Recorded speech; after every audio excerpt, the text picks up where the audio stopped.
It's Thursday, May the 21st, 2026. You're listening to the DX Today AI Daily Brief. Today, Google unveils Gemini 3.5 Flash and a personal AI agent at I/O NVIDIA crushes earnings expectations with record revenue.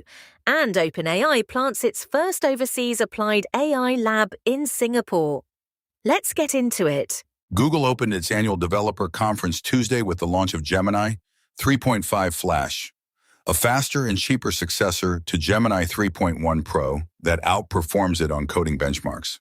Available globally today through Google AI Studio, the Gemini API, and the new Anti-Gravity 2.0 AI platform, the model already powers Search AI mode and AI overviews. The Gemini app now reaches over 900 million monthly active users and processes 9.7 trillion tokens a month. Google also previewed Gemini Spark, a personal AI agent that runs 24/7 on Google Cloud virtual machines, plus Gemini Omni, a unified multimodal generation system. The full Gemini 3.5 Pro rolls out next month. Now to Wall Street. NVIDIA closed out its fiscal first quarter with $81.6 billion in revenue, up 85% year over year and a new record. Data center revenue alone hit $75.2 billion, up 92%, driven by Blackwell shipments at hyperscale. The company guided second quarter revenue to $91 billion, plus or minus 2%, excluding Chinese data center sales. Gross margins held above 74%. Alongside the report, NVIDIA's board authorized an additional $80 billion share repurchase program and raised the quarterly cash dividend 25-fold from 1 cent to 25 cents per share. Shares climbed in after hours trading on the announcement. Singapore in the spotlight. OpenAI is opening its first applied AI lab outside the United States. The company signed a memorandum of understanding with Singapore's Ministry of Digital Development and Information Wednesday, committing 300 million Singapore dollars, about 234 million US dollars, to the new facility. The team is expected to grow past 200 employees focused on public services, finance, education, and healthcare. The lab will also co-develop startup accelerators and citizen-facing applications. CEO Sam Altman called Singapore a strategic base for OpenAI's global expansion, not a regional satellite. The agreement coincides with a parallel Google partnership in Singapore that includes AI access for educators and DeepMind health collaborations.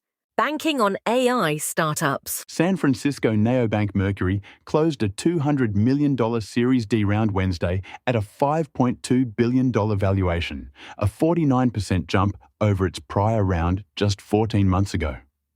The round was led by TCV, with participation from Andreessen Horowitz, Cohere, CRV, Sapphire, Sequoia, and Spark Capital. Mercury banks more than 300,000 customers, including roughly 1/3 of all early-stage startups, and reports a $650 million annualized revenue run rate after 4 straight years of profitability. The raise comes just weeks after the Office of the Comptroller of the Currency granted Mercury conditional approval to become a federally regulated bank. Now to AI-powered search. Exa Labs, the AI-native search engine built for autonomous agents, raised $250 million in a Series C round Wednesday, led by Andreessen Horowitz. The deal values the 5-year-old startup at $2.2 billion, more than triple its valuation just 6 months ago. Exa serves over 5,000 customers, including Cursor, Cognition, HubSpot, OpenRouter, and Monday.com. The capital will fund training of next-generation search models and scaling infrastructure to support hundreds of thousands of queries per second. As autonomous AI agents take over more research and decision tasks, the demand for precision and freshness in AI-tuned search is becoming a critical bottleneck Exa is determined to solve. Big tech reshapes its workforce. Meta Platforms began executing one of the largest restructurings in its history Wednesday, cutting roughly 8,000 employees, or 10% of its 80,000 workforce, while leaving an additional 6,000 open roles unfilled. The company is simultaneously reassigning 7,000 workers into AI-focused pods. Recruiting and human resources teams are absorbing the deepest cuts, between 35 and 40%. Meta plans to spend between $115 and $135 billion on AI infrastructure this year, a level chief executive Mark Zuckerberg called necessary efficiency offsets. Meta becomes the latest hyperscaler trimming staff even as AI capital spending soars to historic highs. And Apple looks to accessibility. Apple previewed a wave of new accessibility features powered by Apple Intelligence ahead of its Worldwide Developers Conference, scheduled for June 8th through 12th. The headline edition, VoiceOver will deliver richer image descriptions across the system, including receipts, photos, and scanned documents, and users can ask follow-up questions about content in the camera viewfinder. Reports also indicate Apple is preparing to allow users to swap in Gemini, ChatGPT, or Claude as a default supporting AI service. A long-delayed Siri 2.0, designed to behave more like a conversational chatbot than the legacy assistant, is also expected. Apple shares ticked higher on the news as investors look for proof that the company's AI strategy is finally catching up. XAI expands beyond text. Elon Musk's XAI rolled out standalone Grok Speech to text and text-to-speech APIs for developers Wednesday.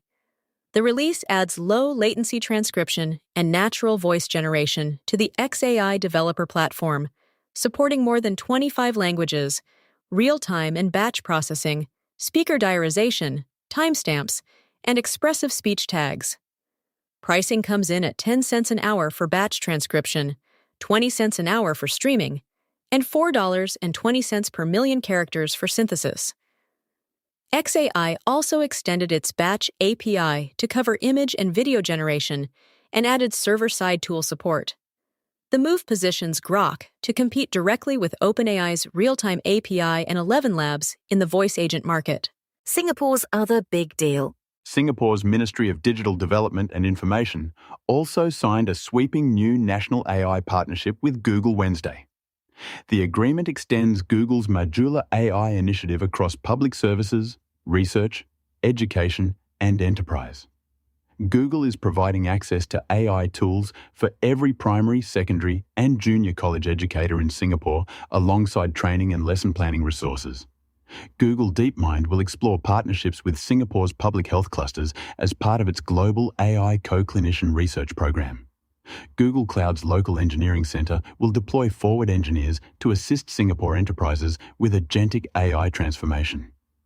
The country also published joint findings with Google on an AI agent sandbox testing how computer use models perform real-world tasks safely. Cohere doubles down on Pharma. Canadian sovereign AI specialist Cohere announced the acquisition of Reliant AI, a biopharma research startup with teams in Montreal and Berlin. The combined platform will power a new product called North for Pharma, an agentic AI system designed for biopharma research and development, clinical operations, and scientific analytics. Reliant's existing customer roster, including GSK, Medicus Pharma, and Kyowa Kirin, transfers to Cohere. Reliant co-founder Carl Moritz Hermann becomes Cohere's vice president of AI verticalizations in Berlin, while co-founder Mark Bellemare joins as vice president of modeling in Montreal. The deal follows just weeks after Cohere's merger with Aleph Alpha, marking a second European tilt as Cohere builds a sovereign AI stack for regulated industries. Anthropic makes a hire. Anthropic landed one of the highest-profile hires in AI this week. Andrej Karpathy, the founding OpenAI researcher and former Tesla AI director, announced he is joining Anthropic to lead a new effort using Claude itself to accelerate pre-training research. The hire follows Anthropic's KPMG Global Alliance, which puts Claude inside the consulting firm's Digital Gateway platform and in the hands of more than 276,000 professionals. Anthropic also reaffirmed that Claude will remain ad-free, with Chief Executive Dario Amodei arguing that advertising incentives are incompatible with a genuinely helpful AI assistant. The moves cement Anthropic's premium positioning as competitors race to monetize attention inside their consumer chatbots. Finally, regulation in Brussels. The European Commission published its first set of draft guidelines for classifying high-risk AI systems under the bloc's landmark AI Act. The consultation period will run until June 23rd, ahead of the law's full applicability on August 2nd, 2026. The guidelines aim to clarify which systems trigger the strictest obligations on transparency, conformity assessment, post-market monitoring, and incident reporting. Brussels published the draft just weeks after political agreement on a separate AI omnibus package designed to streamline overlapping digital rules. With each EU member state required to stand up at least one national AI regulatory sandbox by August, this is the busiest stretch of AI policy activity in the Union's history. That's your briefing for Thursday, May the 21st, 2026. For DX Today, stay curious.